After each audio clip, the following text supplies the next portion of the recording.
Robinson Crusoe by Daniel Dafoe. Chapter 9. A Boat. But first I was to prepare more land, for I had now seed enough to sow above an acre of ground. Before I did this, I had a week's work at least to make me a spade, which, when it was done, was but a sorry one indeed, and very heavy, and required double labor to work with it. However, I got through that, and sowed my seed in 2 large flat pieces of ground, as near my house as I could find them to mind, and fenced them in with a good hedge, the stakes of which were all cut off that wood which I have set before, and knew it would grow, so that in a year's time I knew I should have a quick or living hedge that would want but little repair. This work did not take me up less than 3 months, because a great part of that time was the wet season, when I could not go abroad. Within doors, that is, when it rained and I could not go out, I found employment in the following occupations, always observing that all the while I was at work I diverted myself with talking to my parrot and teaching him to speak, and I quickly taught him to know his own first name, and at last to speak it out pretty loud, "Pow," which was the first word I ever heard spoken in the island by any mouth but my own. This, therefore, was not my work, but an assistance to my work, for now, as I said, I had a great employment upon my hands, as follows. I had long studied to make, by some means or other, some earthen vessels, which, indeed, I wanted sorely, but knew not where to come at them.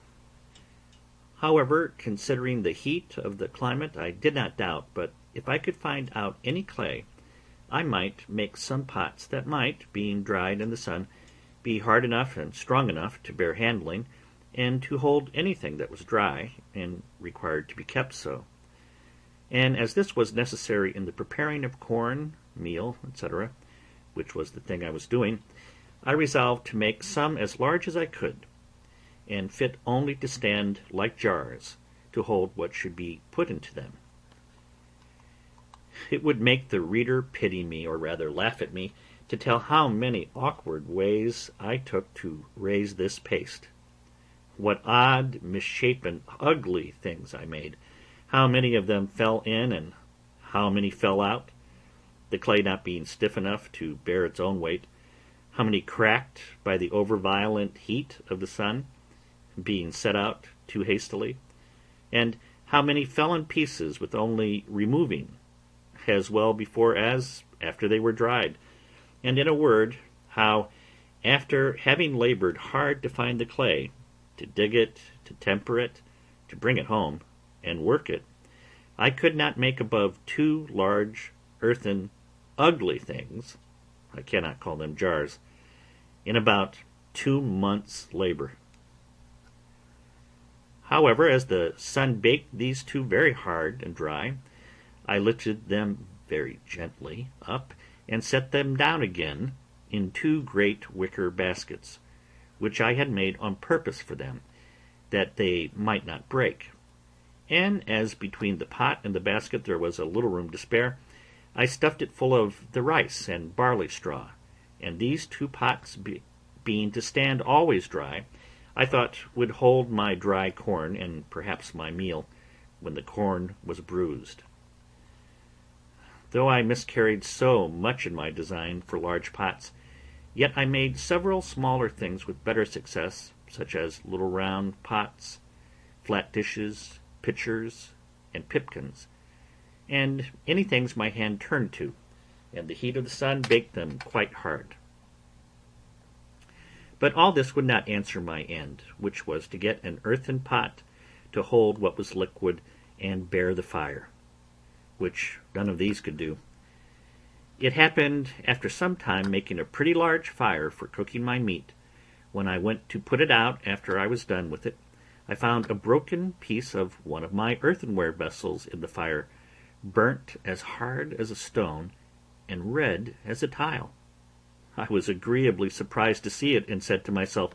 that certainly they might be made to burn whole, if they would burn broken.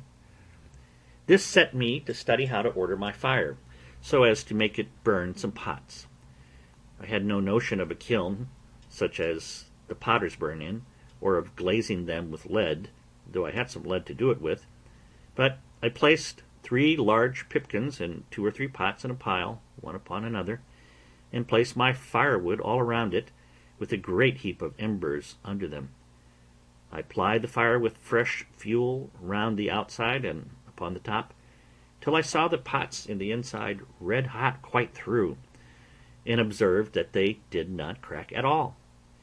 When I saw them clear red, I let them stand in that heat about 5 or 6 hours, till I found one of them, though it did not crack, did melt or run, for the sand which was mixed with the clay melted by the violence of the heat, and would have run into glass if I had gone on. So I slacked my fire gradually till the pots began to abate of the red color, and watching them all night, that I might not let the fire abate too fast, in the morning I had 3 very good, I will not say handsome, pipkins, and 2 other earthen pots, as hard burnt as could be desired, and one of them perfectly glazed with the running of the sand. After this experiment, I need not say that I wanted no sort of earthenware for my use, but I must needs say, as to the shapes of them, they were very indifferent, and, as any one may suppose, when I had no way of making them but as the children make dirt pies, or as a woman who would make pies that never learned to raise paste. No joy at a thing of so mean a nature was ever equal to mine, when I found I had made an earthen pot that would bear the fire, and I had hardly patience to stay till they were cold before I set one on the fire again with some water in it to boil me some meat, which it did admirably well, and with a kind of piece of a kid I made some very good broth, though I wanted oatmeal and several other ingredients requisite to make it as good as I would have had it been. My next concern was to get me a stone mortar to stamp or beat some corn in, for as to the mill, there was no thought of arriving at that perfection of art with one pair of hands. To supply this want, I was at a great loss, for of all the trades in the world I was as perfectly unqualified for a stone cutter as for any whatever. Neither had I any tools to go about it with. I spent many a day to find a great stone big enough to cut hollow and make fit for a mortar, and could find none at all except what was in the solid rock, and which I had no way to dig or cut out. Nor indeed were the rocks in the island of hardness sufficient, but were all of a sandy, crumbling stone, which neither could bear the weight of a heavy pestle, nor would break the corn without filling it with sand. So, after a great deal of time lost in searching for a stone, I gave it over, and resolved to look out for a great block of hard wood, which I found, indeed, much easier, and getting one as big as I had strength to stir, I rounded it and formed it on the outside with my axe and hatchet, and then, with the help of fire and infinite labor, made a hollow place in it, as the Indians in Brazil make their canoes. After this, I made a great heavy pestle or beater of the wood called the ironwood, and this I prepared and laid by against I had my next crop of corn, which I proposed to myself grind,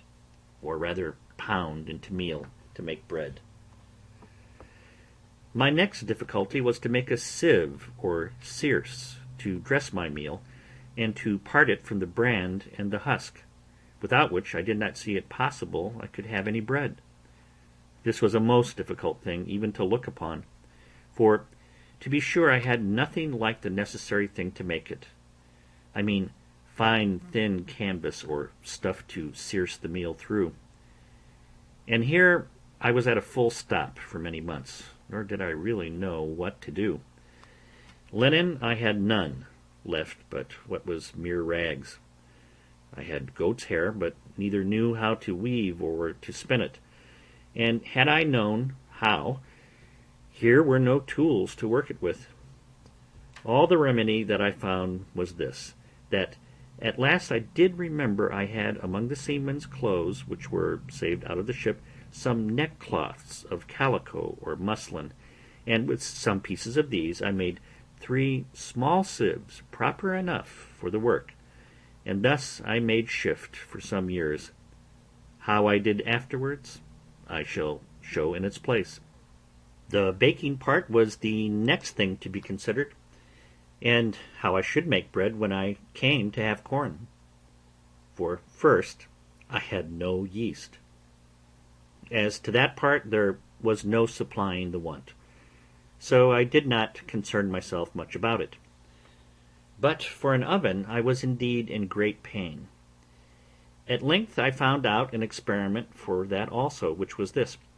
I made some earthen vessels, very broad, but not deep, that is to say, about 2 feet diameter and not above 9 inches deep. These I burned in the fire, as I had done the other, and laid them by.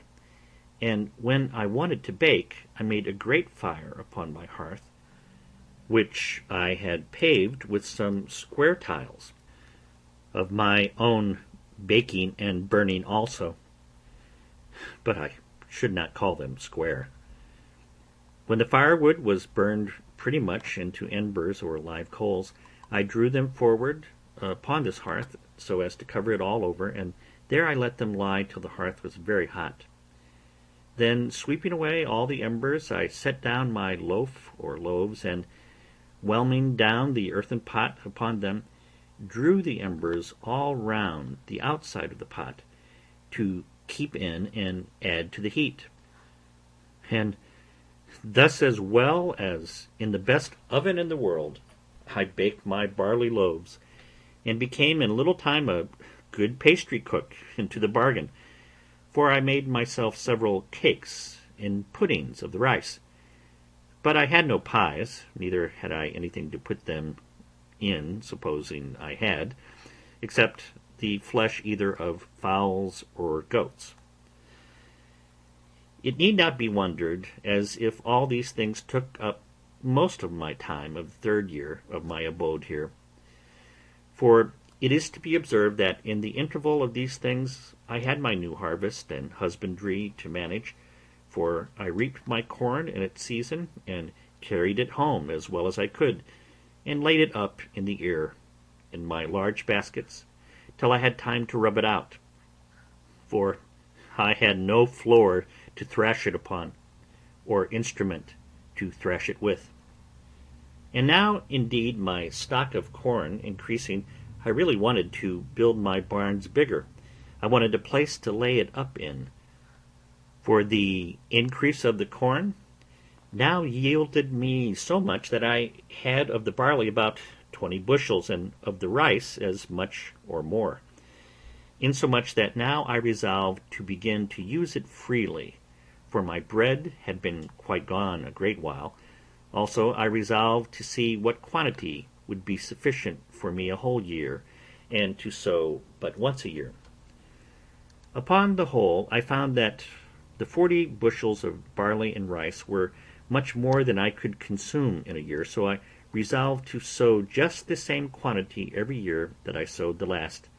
in hopes that such a quantity would fully provide me with bread, etc. All the while these things were doing, you may be sure my thoughts ran many times upon the prospect of land which I had seen from the other side of the island, and I was not without secret wishes that I were on shore there, fancying that, seeing the mainland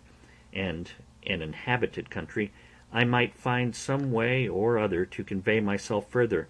and perhaps at last find some means of escape.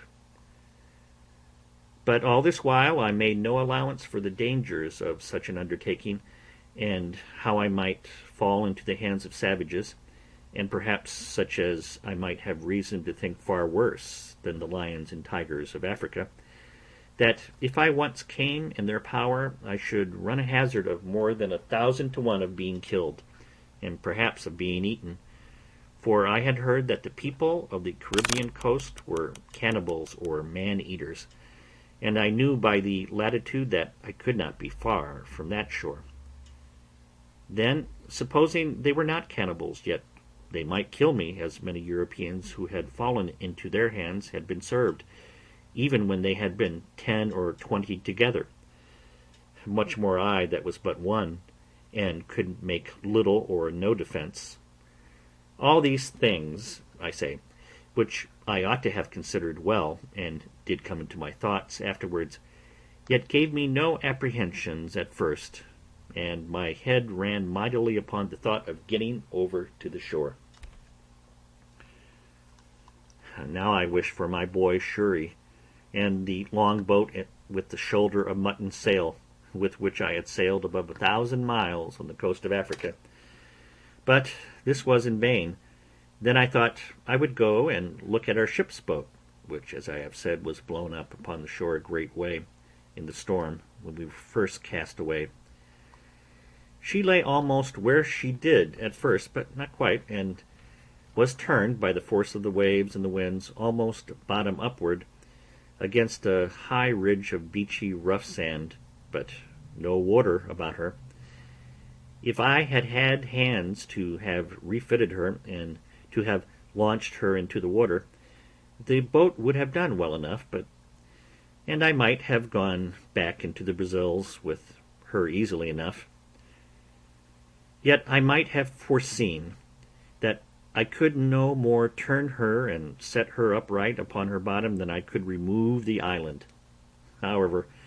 I went to the woods and cut levers and rollers and brought them to the boat, resolving to try what I could do, suggesting to myself that if I could turn her down, I might repair the damage she had received, and she would be a very good boat, and I might go to sea in her very easily. I spared no pains, indeed, in this bit of fruitless toil, and spent, I think, 3 or 4 weeks about it, at last finding it impossible to heave it up with my little strength. I fell to digging away the sand to undermine it, and so to make it fall down, setting pieces of wood to thrust and guide it right in the fall.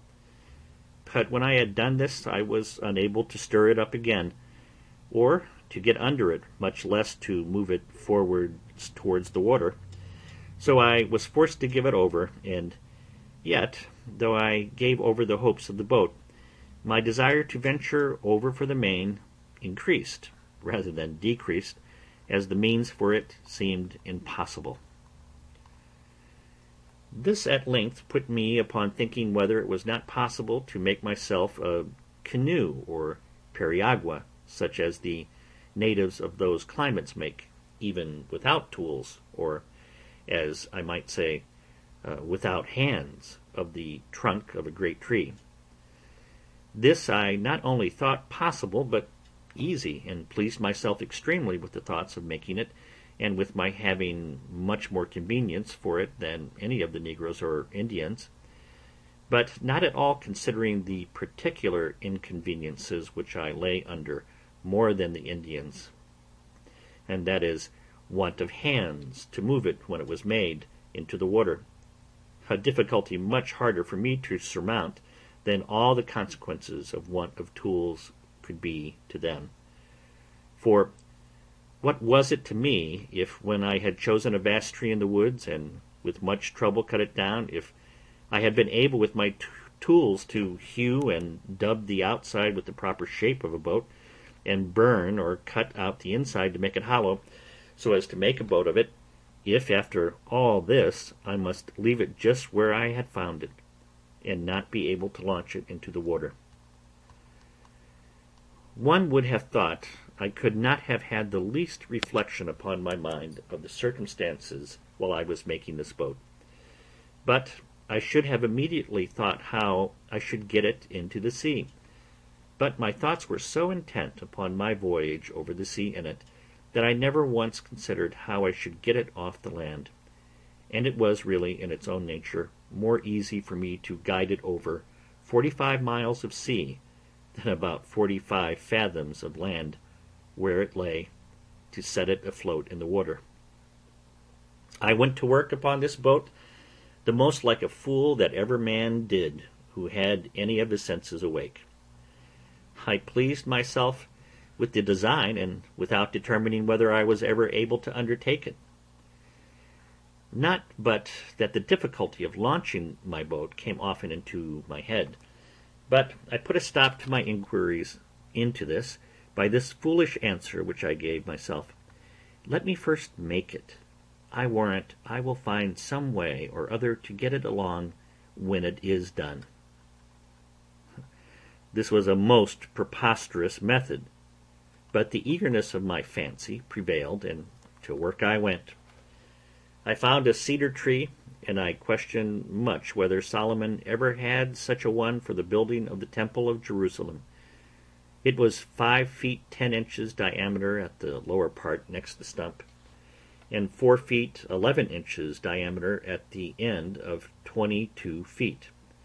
after which it lessened for a while, and then parted into branches. It was not without infinite labor that I felled this tree. I was 20 days hacking and hewing at it at the bottom. I was 14 more getting the branches and limbs and the vast spreading head cut off, which I hacked and hewed through with axe and hatchet, and inexpressible labor. After this it cost me a month to shape it and dub it to a proportion, and to something like the bottom of a boat, that it might swim upright as it ought to. It cost me near 3 months more to clear the inside and work it out so as to make it an exact boat. This I did, indeed, without fire, by mere mallet and chisel, and by the dint of hard labor, till I had brought it to be a very handsome periagua, and big enough to have carried 26 men, and consequently big enough to have carried me and all my cargo. When I had gone through this work, I was extremely delighted with it. The boat was really much bigger than ever I saw a canoe or periagua that was made of one tree in my life. Many a weary stroke it had cost, you can be sure, and had I gotten it into the water, I make no question but I should have begun the maddest voyage and the most unlikely to be performed that ever was undertaken. But all my devices to get it into the water failed me, though they cost me infinite labor too. It lay about 100 yards from the water, and not more, but the first inconvenience was it was uphill towards the creek. Well, to take away this discouragement, I resolved to dig into the surface of the earth, and so make a declivity.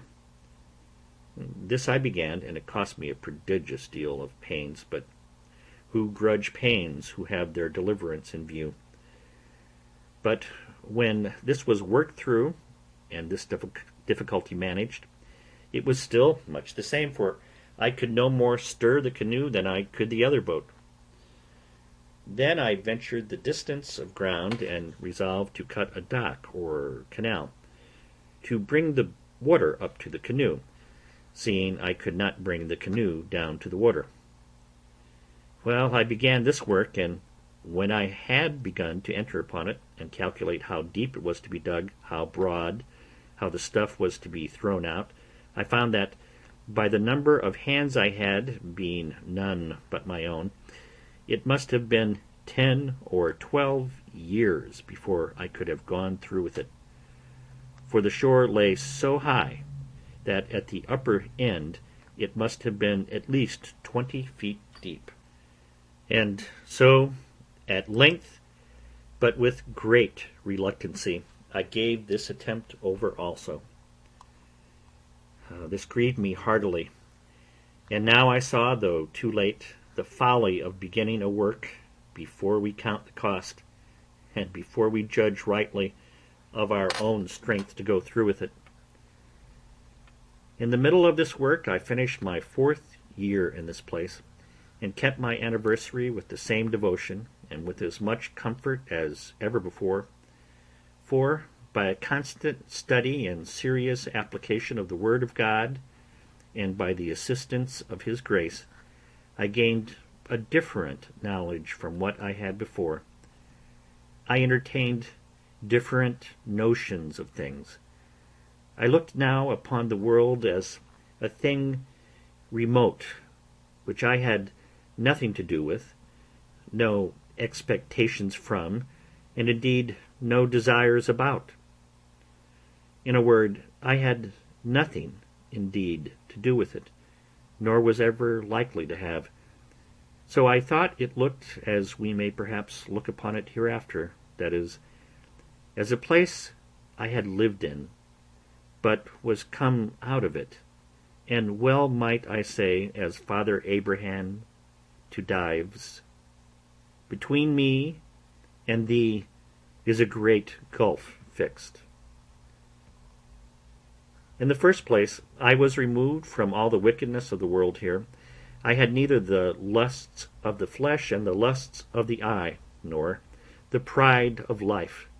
I had nothing to covet, for I had all that I was now capable of enjoying. I was lord of the whole manor, or, if it pleased, I might call myself king or emperor over the whole country which I had possession of. There were no rivals. I had no competitor, none to dispute sovereignty or command me. I might have raised ship-loadings of corn, but I had no use for it. So I let as little grow as I thought enough for my occasion. I had tortoise or turtle enough, but now and then one was as much as I could put to any use. I had timber enough to have built a fleet of ships, and I had grapes enough to have made wine, or to have cured into raisins, to have loaded that fleet when it had been built. But all I could make use of was all that was valuable. I had enough to eat and supply my wants, and what was all the rest to me? If I killed more flesh than I could eat, the dog must eat it, or vermin. If I sowed more corn than I could eat, it must be spoiled. The trees that I cut down were lying to rot on the ground. I could make no more use of them but for fuel, and that I had no occasion for but to dress my food. In a word, the nature and experience of things dictated to me, upon just reflection, that all the good things of this world are no farther good to us than they are for our use, and that whatever we may heap up to give others, we enjoy just as much as we can use, and no more. The most covetous, gripping miser in the world would have been cured of the vice of covetousness if he had been in my case. For I possessed infinitely more than I knew what to do with. I had no room for desire, except it was of things which I had not, and they were but trifles, though, indeed, of great use to me. I had, as I hinted before, a parcel of money, as well gold as silver, about 36 pounds sterling. Alas, there the sorry, useless stuff lay. I had no more manner of business for it. And often, though with myself, that I would have given a handful of it for a gross of tobacco pipes, or for a hand mill to grind my corn, nay, I would have given it all for a sixpenny worth of turnip and carrot seed out of England, or for a handful of peas and beans and a bottle of ink. As it was, I had not the least advantage by it, or benefit from it, but there it lay in a drawer, and grew mouldy with the damp of the cave in the wet seasons. And if I had had the drawer full of diamonds, it had been the same case. They had been of no manner of value to me, because of no use. I had now brought my state of life to be much easier in itself than it was at first, and much easier to my mind as well as to my body. I frequently sat down to meat with thankfulness, and admired the hands of God's providence, which had thus spread my table in the wilderness. I learned to look more upon the bright side of my condition and less upon the dark side, and to consider what I enjoyed rather than what I wanted. And this gave me sometimes such secret comforts that I cannot express them, and which I take notice of here, to put these discontented people in my mind of it, who cannot enjoy comfortably what God has given them, because they see and covet something that He has not given them. All our discontents about what we want appeared to me to spring from the want of thankfulness for what we have. Another reflection was of great use to me, and doubtless would be so to anyone that would fall into such distress as mine was. And this was to compare my present condition with what I at first expected it would be, nay, with what it would certainly have been if the good providence of God had not wonderfully ordered the ship to be cast up nearer to the shore, where I not only could come at her, but could bring what I got out of her to the shore for my relief and comfort, without which I had wanted for tools to work, weapons for defense, and gunpowder and shot for getting my food. I spent whole hours, I may say whole days, in representing to myself in the most lively colors how I would have acted if I had got nothing out of the ship, how I could not have so much as got any food, except fish and turtles, and that, as it was long before I found any of them, I must have perished first, that I should have lived, if I had not perished, like a mere savage, that if I had killed a goat or a fowl by any contrivance, I had no way to flay or open it, or part the flesh from the skin and the bowels, or to cut it up, but must gnaw it with my teeth, and pull it with my claws, like a beast. These reflections made me very sensible of the goodness of Providence to me, and very thankful of my present condition, with all its hardships and misfortunes, and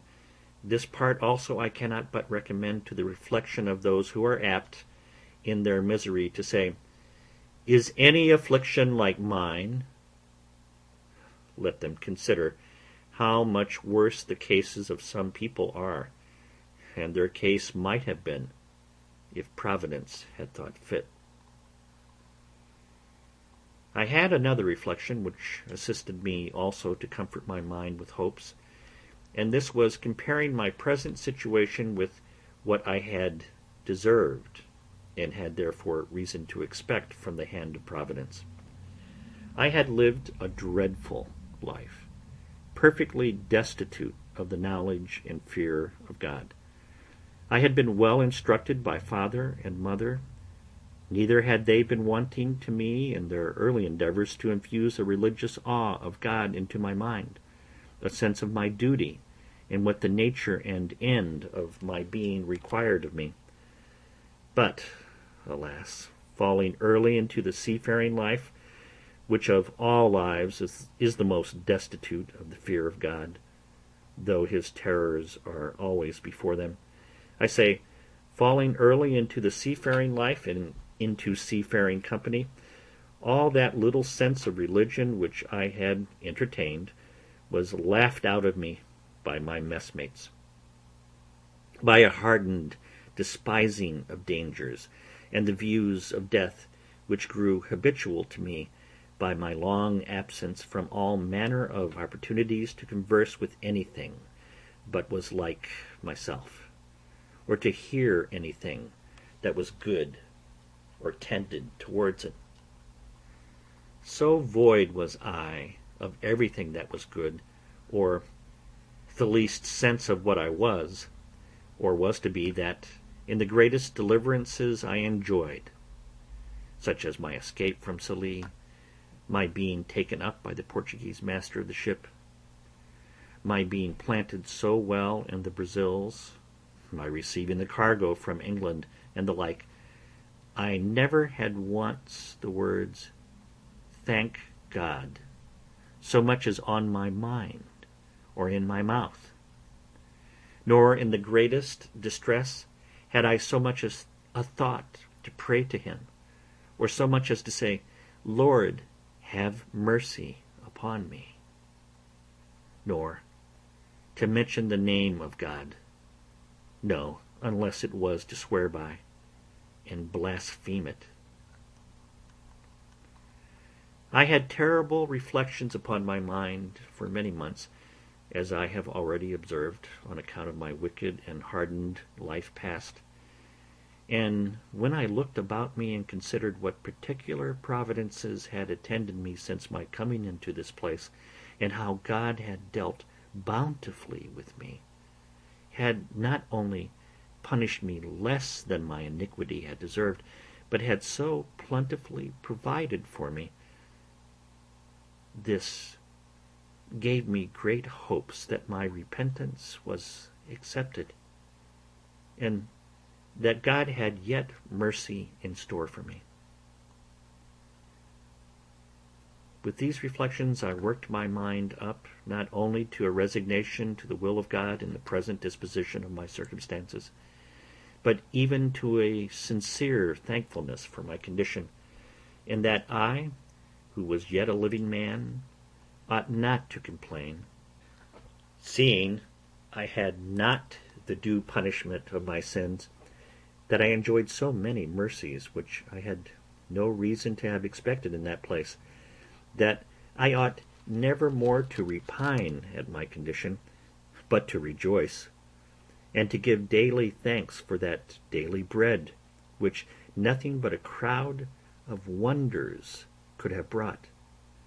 that I ought to consider I had been fed even by a miracle, even as great as that of feeding Elijah by ravens, nay, by a long series of miracles, that I could hardly have named a place in the uninhabitable part of the world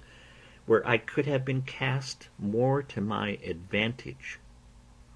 a place where, as I had no society, which was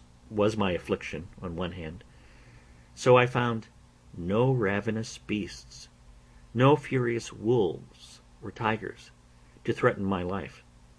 no venomous creatures or poisons which I might feed on to my hurt, no savages to murder and devour me. In a word, as my life was a life of sorrow one way, so it was a life of mercy another, and I wanted nothing to make it a life of comfort but to be able to make my sense of God's goodness to me and care over me in this condition be my daily consolation. And after I did make a just improvement of these things, I went away and was no more sad. I had now been here so long that many things which I had brought on shore for my help were either quite gone or very much wasted and near spent. My ink, as I observed, had been gone some time, all but a very little, which I eked out with water, a little and a little, till it was so pale it scarce left any appearance of black upon the paper. As long as it lasted, I made use of it to minute down the days of the month on which any remarkable thing happened to me, and First, by casting up times past, I remembered that there was a strange concurrence of days in the various providences which befell me, and which, if I had been superstitiously inclined to observe days as fatal or fortunate, I might have had reason to have looked upon with a great deal of curiosity. First, I had observed that the same day that I broke away from my father and friends and ran away to Hull in order to go to sea, the same day afterwards I was taken by the Sallee man-of-war and made a slave. And the same day of the year that I escaped out of the wreck of that ship in Yarmouth Roads, that same day, year afterwards, I made my escape from Sallee in a boat. The same day of the year I was born in, that is, the 30th of September. That same day I had my life so miraculously saved 26 years later, when I was cast on shore in this island, so that my wicked life and my solitary life began both on a day. The next thing to my ink being wasted was that of my bread, I mean the biscuit which I brought out of the ship. This I had husbanded to the last degree, allowing myself but one cake of bread a day for above a year. And yet I was quite without bread for near a year before I got any corn of my own, and great reason I had to be thankful that I had any at all, the getting it being, as has been already observed, next to miraculous. My clothes, too, began to decay. As to linen, I had found none a good while, except some checkered shirts which I found in the chests of the other seamen, and which I carefully preserved, because many times I could bear no other clothes on but a shirt, and it was a very great help to me that I had, among all the men's clothes of the ship, almost 3 dozen of shirts. There were also indeed several thick watch-coats of the seamen's which were left, but they were too hot to wear, and though it was true that the weather was so violently hot that there was no need of clothes, yet I could not go quite naked, no, though I had been inclined to it, which I was not, nor could I abide the thought of it, though I was alone. The reason why I could not go naked was, I could not bear the heat of the sun so well when quite naked, as with some clothes on. Nay, the very heat blistered my skin, whereas with a shirt on, the air itself made some motion, and whistling under the shirt was 2-fold cooler than without it. No more could I ever bring myself to go out in the heat of the sun without a cap on my head or a hat. The heat of the sun, beating with such violence as it does in that place, would give me the headache presently, by darting so directly on my head without a cap or hat on, so that I could not bear it.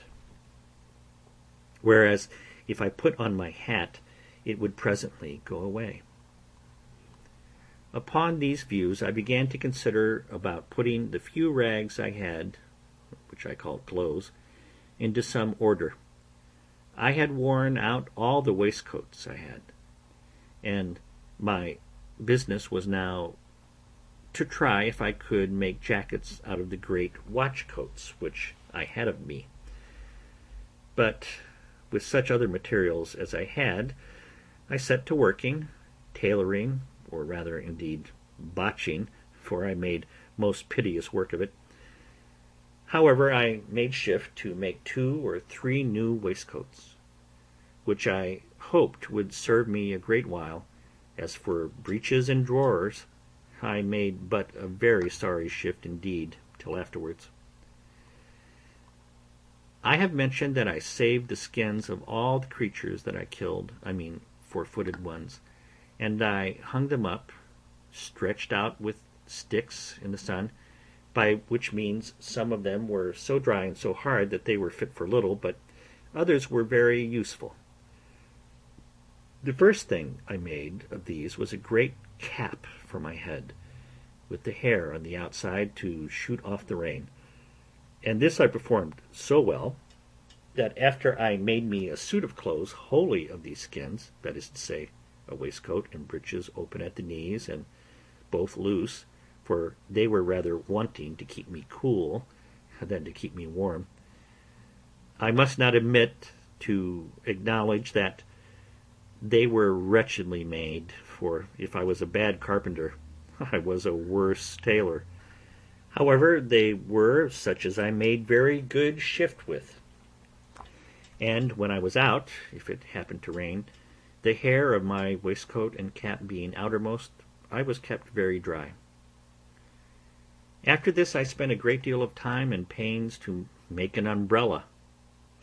I was indeed in great want of one, and had a great mind to make one. I had seen them made in the Brazils, where they are very useful in the great heats there,